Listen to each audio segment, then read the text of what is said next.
do Bukharu, yani magu Bukharu province, serious.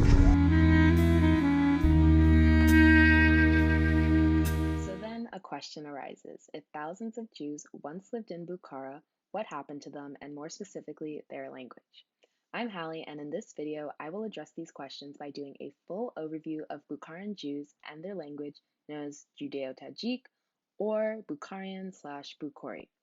To decrease my redundancy, I will be referring to the language as Bukharian for this video. Bukharan Jews are an ethno-religious group originating from Central Asia. The most notable populations lived in various Tajikistan cities and Bukhara, Uzbekistan, where the name stems from. Today, most Bukharan Jews live in Israel and the United States. This is due to the mass migration of Bukharan Jews out of Central Asia during and post-Soviet Union. As seen in the introduction video, very few Bukharan Jews remain in Central Asia today. At its peak in the 1900s, the Bukharan Jew community thrived and Bukharian was spoken by 100,000 plus Jews living in Central Asia. Much of Bukharian literature comes from this period, and it is known as the Golden Age of Bukharian literature. During this golden era, many schoolbooks, poems, newspapers, and plays were written in Bukharian. This image is from a dictionary published in 1912. It features Bukharian along with several other languages, all of which are written in Hebrew script. What was once a language spoken only between families and other members of the Bukharan community became a scholarly language used for religion and academia. Sadly, the majority of those works were published in the early to mid-1900s, and because of this, it is difficult to obtain digital copies of these artifacts. In the images I was able to find, we can see that Bukharian was at one point written in Hebrew script, but Hebrew is not the base language of Bukharian. Persian is. In Uzbekistan and Tajikistan, Bukharian was co-territorial with communities that use Persian, Uzbek, and Tajik, all of which are a part of the Indo-European language family tree on the Iranian branch. Surprisingly, though most Bukharan Jews are typically bilingual, Hebrew and Aramaic are usually not one of the languages Bukharans are fluent in. Because the Bukharan Jew community was once concentrated in Central Asia, the majority of the languages they came in contact with were other Central Asian languages, namely the ones previously mentioned, which were Persian, Uzbek, and Tajik.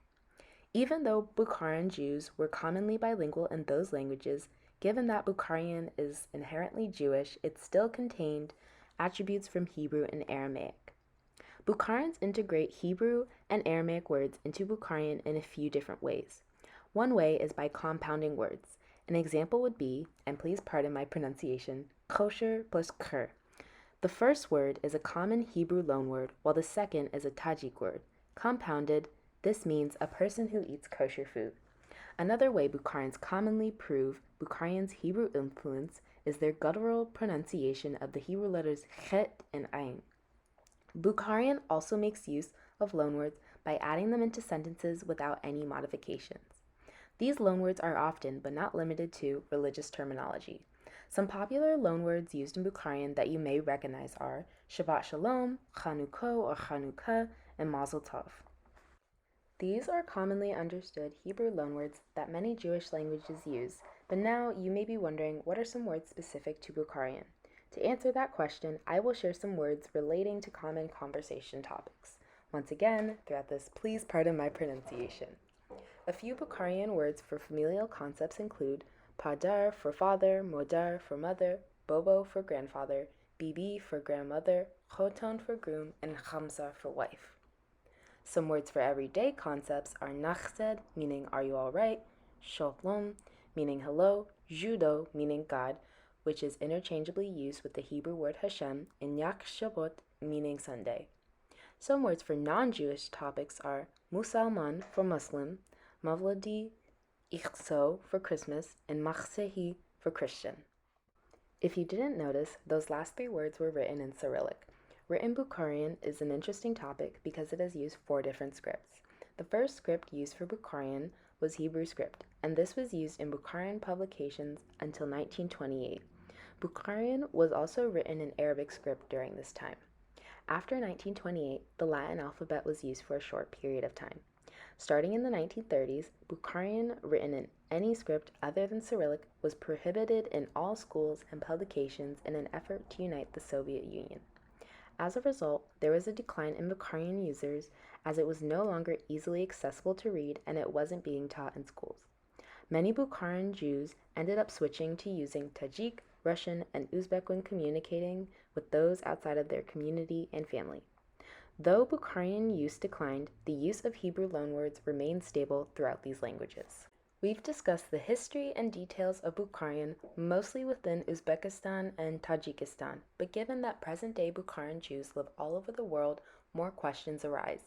How has the migration of Bukharan Jews affected Bukharian? Are there different dialects of Bukharian? And is Bukharian understood by locals who speak different languages? While researching, I came across an interesting video that displays some of these changes and dialect relationships. The video is 20 minutes, but for time's sake, I will only show a small portion of it. Before I do so, for context, this video is of one Bukharian speaker, named Bobby, trying to see if Persian speakers who are from Afghanistan and Iran can understand him. Darachti kach hech rosnameshu, ba modar shu bakelin hech dusnameshu. درخت کج هیچ راست نمیشه. Okay, you said it in the Iranian way. I Yeah, said it my way. Exactly. So it's like translate it for the viewers. the tree, which is not straight, wouldn't get straight. It will not be straight. Literally, Right. it's not be straight, but in this way, it's like will never be straight or will never grow. Yes, will never be Don't straight. say grow, but we're just saying it's already growing crooked, so how is it going to be straight? It's already, that's it. It's fixed. It's fixed. Hi. Yes, The second exactly. sentence, modar she bekelin hech dus nameshe. Wow, this This one, I don't understand this as well. No? This part is very difficult. It's Okay. kind of challenging. In this 1-minute clip, we can see so much of Bukharian's relationship to Persian. When Bobby reads the first line, Nakhmeh, a Persian speaker, immediately restates it in an Iranian dialect. The original Bukharian sentence was similar, but its pronunciation was slightly different. Regardless, they both come to a consensus on the meaning. In the following sentence, all of the Persian speakers are immediately stumped and state they can't understand him.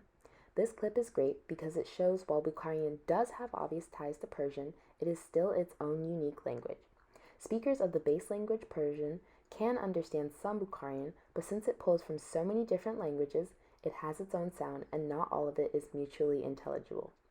Some refer to Bukharian as a dialect, but in this video, it clearly has taken its own form unique to other languages.